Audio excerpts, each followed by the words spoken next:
Our universe is an amazing and beautiful place. But did you ever wonder how it all got started?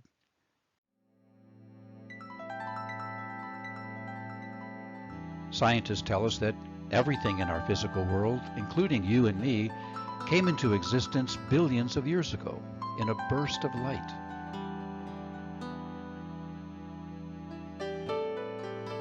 And that light eventually came alive. So how could light turn into life?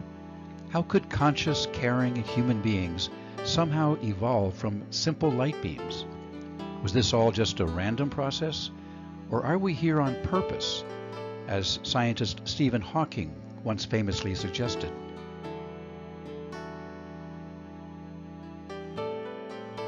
It turns out there's some tantalizing evidence that our universe may actually be a designed system, the product of a mind, and not just a happy accident.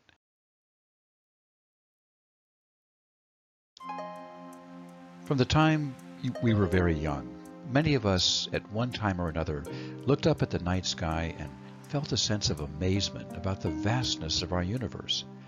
Maybe you wondered how many stars are up there, or if there's intelligent life in some distant galaxy, or what it would be like to be an astronaut.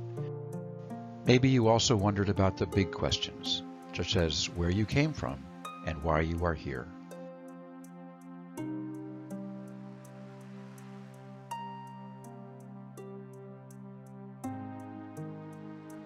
And why does our universe even exist?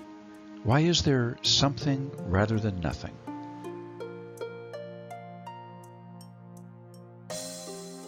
And why is there order in the universe rather than just chaos? Is there some grand purpose behind it all? Or are we just tiny cogs in the great wheel of evolution? Is our universe the product of an intellect? Or are we just an accident of nature?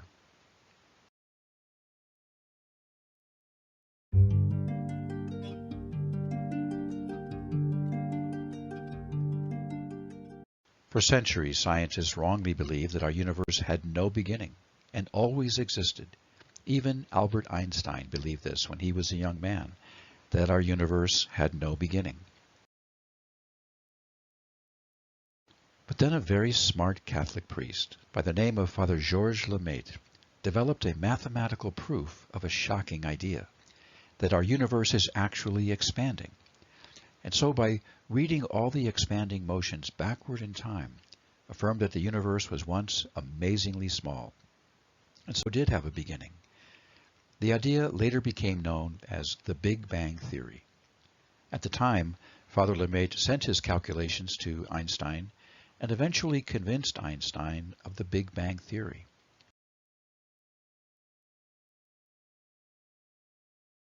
Father Lemaitre and Einstein later became lifelong friends. So let's talk about the story behind the Big Bang.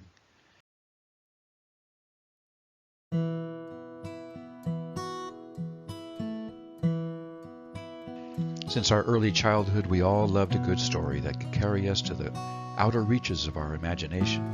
And the best stories always seem to begin with once upon a time. Well, once upon a time, there was no time at all. Time simply didn't exist. There were no clocks, no days or weeks, no seasons, no years. There was no music, no laughter. There were no babies crying or children playing. Not a creature was stirring. There was only silence and darkness. There were no people, no planets, not even empty space. Our universe simply didn't exist.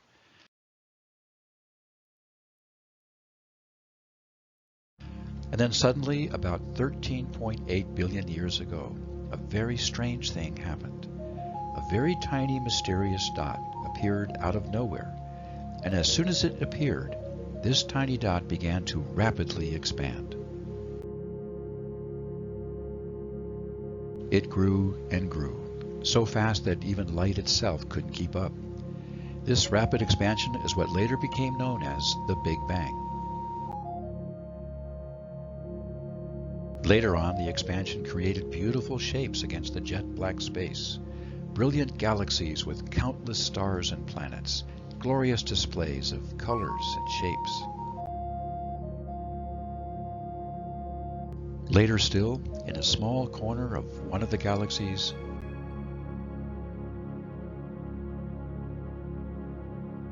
a very special planet appeared.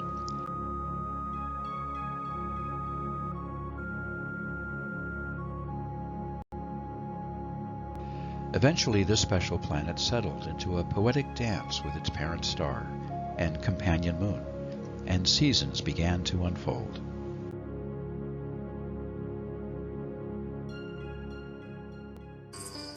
And a garden of life appeared, all from nothing. Sounds very much like a fairy tale, doesn't it? But this is what current science actually teaches. Surely truth is stranger than fiction. So how do we go about finding evidence of a creator by studying our universe? How can we tell if it looks like a design system, the product of an intellect? Let's take a closer look at the visible part of our universe, what we call the cosmos. We know our universe came into being some 13.8 billion years ago with the Big Bang. But how do we get from here to here? Was it all just a series of lucky cosmic accidents? Or might there be a more reasonable explanation?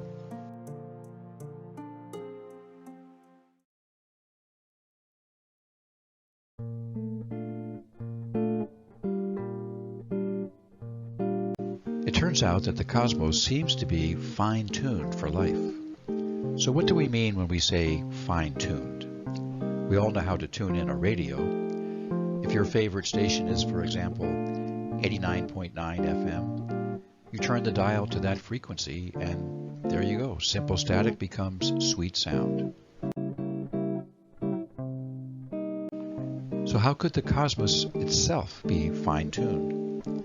Strange as it seems, there were 4 things that had to be precisely tuned in our universe for your life to be possible. The right numbers, the right chemistry, the right habitat, and the right biology. As we will see, the natural and unguided occurrence of these conditions for life would have been vastly improbable. So let's talk about the first requirement for life, the right numbers.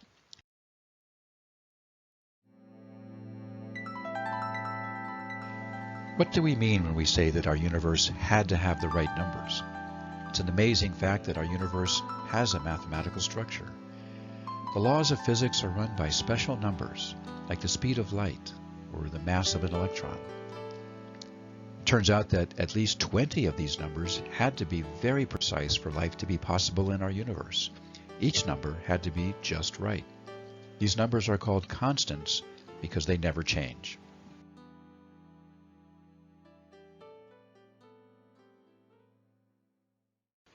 So what are the chances that these 20 constants could have all adjusted to the right values in a single try by pure chance? Well, imagine a safe that contains the secret formula for life. But instead of having a single dial, the safe has 20 dials, and it can't be opened unless all the dials are set to the right numbers. What are the odds that all 20 dials would hit the right numbers with a single spin? Practically impossible, right?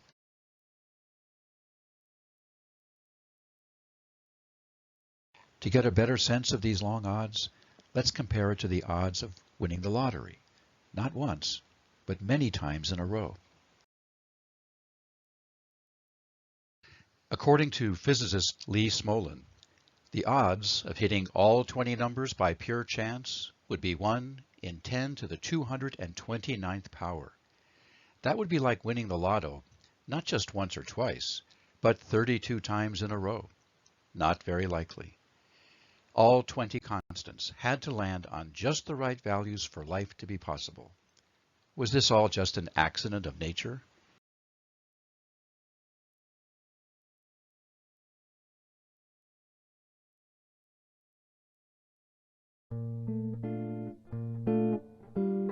In addition to the right numbers, our universe also had to have the right chemistry for life to be possible.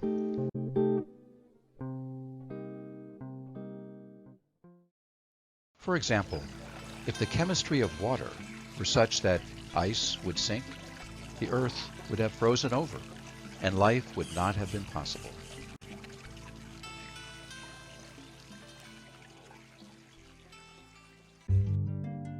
Even more importantly, the carbon element is essential to life, and not just any carbon. It had to be a very special isotope called carbon-12. As it happens, carbon-12 should have been vastly improbable. Scientists have long puzzled about how carbon-12 ever happened. The carbon-12 riddle was ultimately solved by astrophysicist Fred Hoyle, who accurately predicted carbon's special life-giving properties that made it so plentiful. According to Hoyle, randomly hitting carbon's unique properties was less likely than a tornado sweeping through a junkyard and assembling a Boeing 747 aircraft from the materials.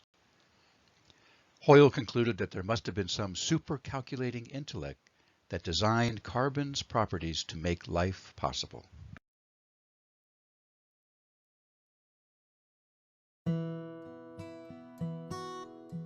In addition to the right numbers and right chemistry, life in our universe also needed the right habitat.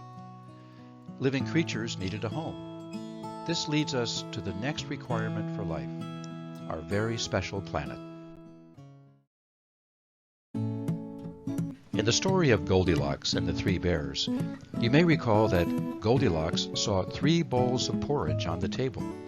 She tasted the first, which was too hot, and she tried the second, which was too cold.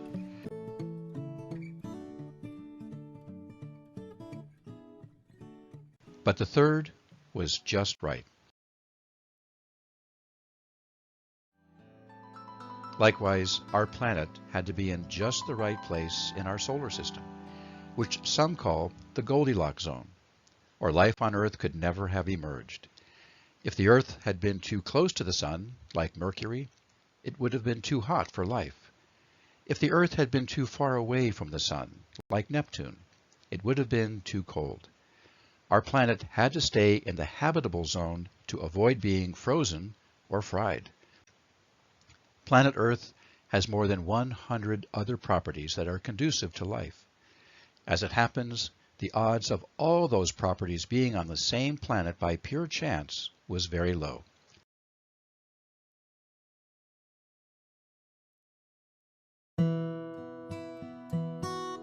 Finally, in addition to the right numbers, the right chemistry, and right habitat, life needed a recipe. It needed the right biology.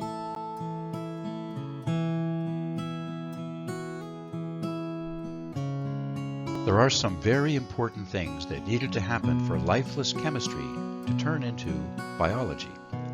These include functional proteins and DNA, which are essential to all known life forms in our universe.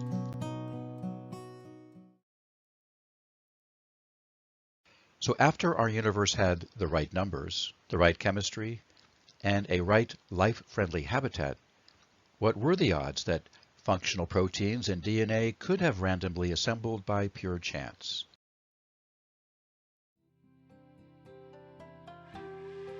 First, let's look at a protein. What were the odds that a typical protein could have randomly formed with all the necessary amino acids in just the right order? Scientists have calculated those odds to be 1 in 10 to the 164th power. That would be like winning the lotto 23 times in a row.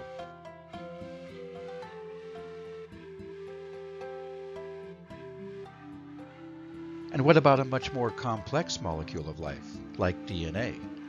What would the odds of DNA forming by pure chance have been? It turns out that randomly forming the DNA of even the simplest known life form, a bacterium, would be equivalent to winning the lotto 28,500 times in a row.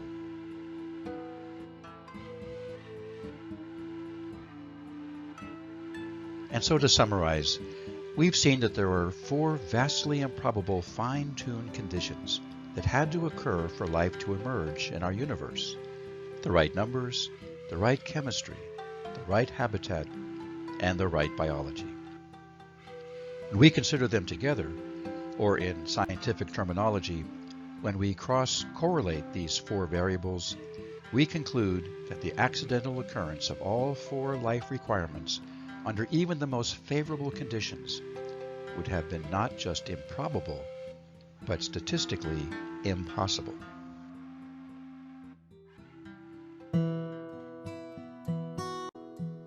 So when we consider the overwhelming odds against life forming in our universe from pure chance,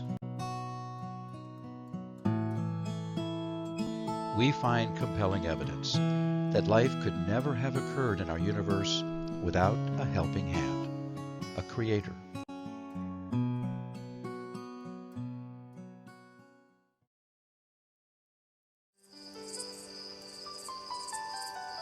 And now a final thought.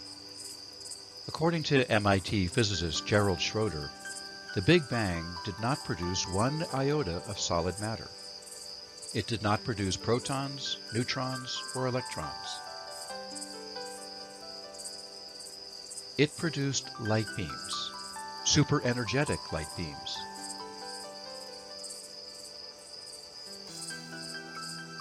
These light beams eventually became alive.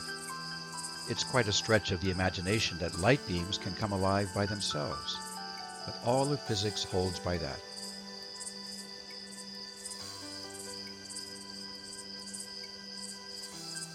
"5 billion years ago, everything you see around you, including what you see in the mirror when you brush your teeth in the morning, was stardust, and it just happened to come alive. And that stardust was made up with primitive initial elements of the universe, the hydrogen and helium, and those elements were made of subatomic particles like quarks, and those quarks were made of the light of creation."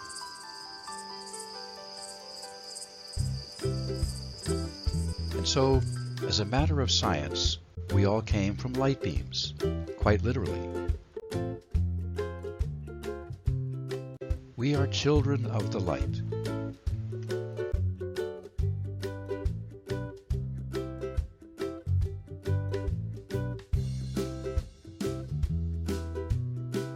For more information, you may want to check out this book, which provides an in-depth treatment of this subject. We hope you enjoy it.